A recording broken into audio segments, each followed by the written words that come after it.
the highest salary cap hit that any player had last year was like $36 million. Dak's is 59 for next season. So they obviously have to get something done. Where does that stand? Yeah, it's not only that. 2025, if he were to walk away, he'd have like 30+ million in dead salary cap money. So this could honestly be a blank check situation in some regards. But they've talked a little bit, cursory talks to the NFL Combine, but I'm told that negotiations have not really intensified yet. That's not a concern. They got months to shake this out. The Cowboys are projecting that they're leaving all options open, including him playing his final year of his deal. I would be very surprised if they don't work something out. Well, it would be so prohibitive from a cap standpoint to allow him to play it out without them making any adjustments to it one way or the other. And so, RG3, I really liked the response you had to me when I asked you this morning. Well, you know, we had the thing with Micah Parsons' brother. We had the thing with CeeDee Lamb's mother. You're a quarterback. You've lived this experience of having to be the leader and all that sort of thing. What impact does that have on everything? What was your answer, RG3? Yeah, Greeny, my answer was if you pay a quarterback $60 million a year, he's willing to deal with anybody's mother or brother or any other family member. So I don't think Dak's really worried about that. He knows that as the quarterback of the Dallas Cowboys, that the scrutiny comes with it.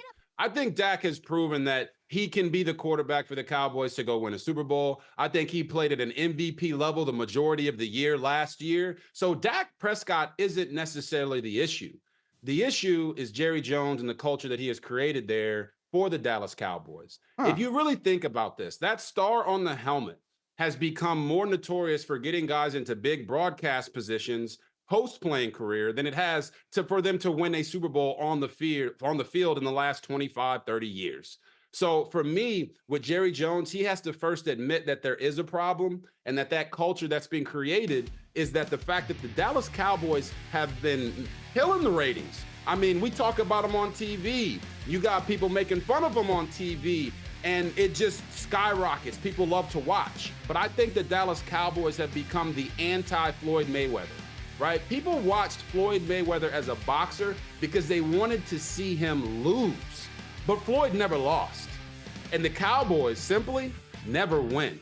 They go into hibernation when it's time to be able to win when it matters in January, let alone get into February. They got to figure out a way to allow a coach to come in there. I know Mike McCarthy is going to be the coach this year, but I think a coach that can challenge Jerry Jones and make him uncomfortable is the only way that the Cowboys are going to get over that hump.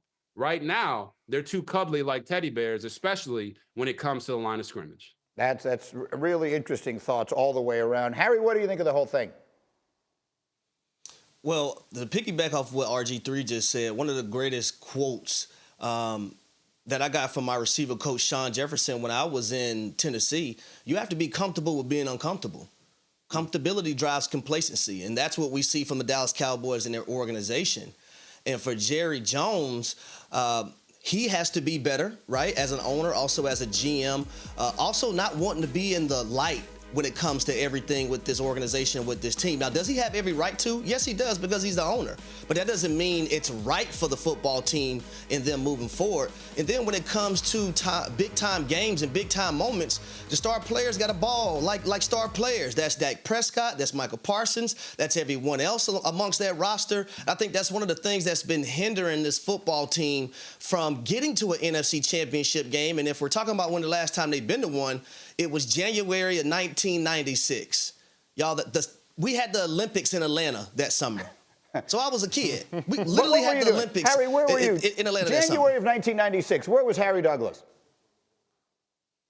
Man, Harry was a hoop star, baby. I was Euro stepping, doing my little thing, gritty behind the back, shooting the trifecta. I was giving people hell on the hoop court. Yeah, me too. And so then just as a final quick thought from you, Fowler, the real issues they have also are they're going to try and get deals done with some of their other stars. Yeah. We're into that part of the year now. Should we be expecting that? Should we be expecting Micah Parsons to get the contract, CeeDee Lamb, all these contracts we've been talking about? Should we be expecting that? Yeah, Dallas is going to spend a fortune. They've already pretty much committed to that. CeeDee Lamb, I do expect to get done. Micah Parsons, he's got 2 years left on his contract with a 5th-year option. That could take a little longer. Should we be expecting them to be in the market for someone like Saquon Barkley? Ooh, I think they're looking at running back. I don't know about that price point, $10 to $12 million, if it's going to take that. They're going to look into their options, though. They're looking for an explosive running back for sure. I just don't know. I don't think they're going to spend that price point. All right. If the Bears have made up their minds they want to select Caleb Williams, Right. a decision he made this weekend at the Combine might actually be delaying a lot of things. Yeah, so teams are slow playing this. Interested in Justin Fields, yes, he's expected to have a market, but there was not a lot of buzz coming out of the NFL Combine because teams expect that the Bears are going to make that move for Caleb Williams or a quarterback at 1, so they know that they have to trade Fields, and so they're not jumping out of the market. Plus, Kirk Cousins is probably the biggest domino that has to fall right now. Once he goes to either Atlanta or Minnesota, presumably, that opens up the door a little more for Fields. Teams expect he still has a market of, say, like a day 2 pick, a second or third round pick. He will have options. Field has not, I'm told, applied pressure yet, though. He's not requested a trade, not created a wish list of teams, but he has several that are on his radar. Look, no one is, you can't handle a situation better than Justin Fields has from the moment he got there. Yeah. And so, look, sometimes it feels like things like this, you have to sort of put your flag in the ground, and if I turn out to be wrong, I'll turn out to be wrong. RG3, I'm going to say it to you directly. If someone gets Justin Fields for a third-round pick, we are going to look back on that someday as one of the great trades that we've ever seen in the NFL. He is so ridiculously talented. His level of maturity is off the charts, his leadership off the charts. He has handled an impossible situation in Chicago with greater class and professionalism than I could ever possibly imagine, practically from the day he got there. If he winds up, I'm scared of how good it might be if he winds up in Atlanta. You put him in the right situation, he is going to be great. I would trade a third-round pick to Chicago for Justin Fields right now so fast it would make your head spin. RG3, what do you think? No, Greeny, I agree with you completely. I would trade that third-round pick as well. What I think is really going on here is that the Bears are afraid to miss out on a generational talent in Caleb Williams for all the wrong reasons. They've missed out on quarterbacks before, and I think they're thinking through this pick in a way of maybe we should make this pick so that they don't say we passed up on a generational talent. But when I look at this Bears team, they need receivers, they need pass rushers, they need interior defensive linemen. They just got rid of Kareem Jackson, so they need secondary. And they've only got 5 picks in the NFL draft right now. So if I'm saying to myself, well, I don't want to pass on a generational quarterback like Caleb Williams, well, am I going to be able to put a roster around him that's going to allow him to succeed? Because if you draft Caleb Williams and you're not able to win with him and put a roster around him, you're getting fired.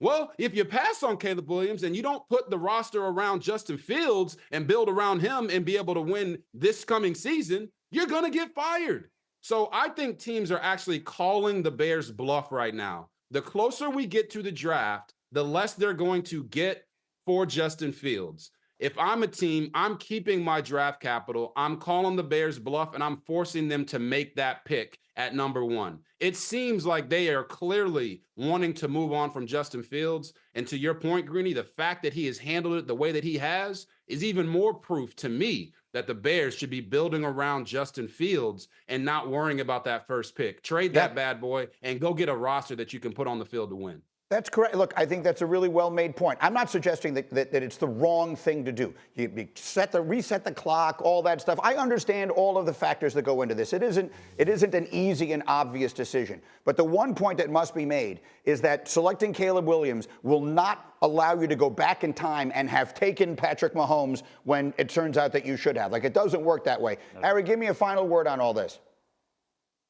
Well, what's unique in this situation, though, guys, when you look at Caleb Williams, Ryan Poles, the general manager for the Bears, was in Kansas City when Patrick Mahomes was drafted. So if you're reviewing that tape and at any moment you feel like he's any kind of sense of Patrick Mahomes, I know that's saying a lot because Patrick Mahomes is the standard in the National Football League, but if anyone should know, it would be Ryan Poles because he was in Kansas City, director of college scouting at the time when Patrick Mahomes was drafted there. He would know. So if you have any sense that Caleb Williams could be anything like Patrick Mahomes, then you have to take him at number 1 overall. I understand that. Again, and if you could also bring Andy Reid in there, it might help too. Go ahead, what was that? So if the Bears pick up Justin Fields' 5th-year option in 2025, it's $26 million. A new rookie quarterback could be a small fraction of that. They get to reset their books. And Ryan Poles, Fields is not his guy, so he hasn't picked his guy yet. I get it. I'm not sitting here telling you that it is a disastrously bad decision. I could argue either side of what the Bears should do. What I'm saying is, if I'm the Steelers and I have a chance to get Justin Fields right now for a day 2 pick, I mean, I can't, there are no words to describe how quickly I'd be dialing the phone. In the meantime,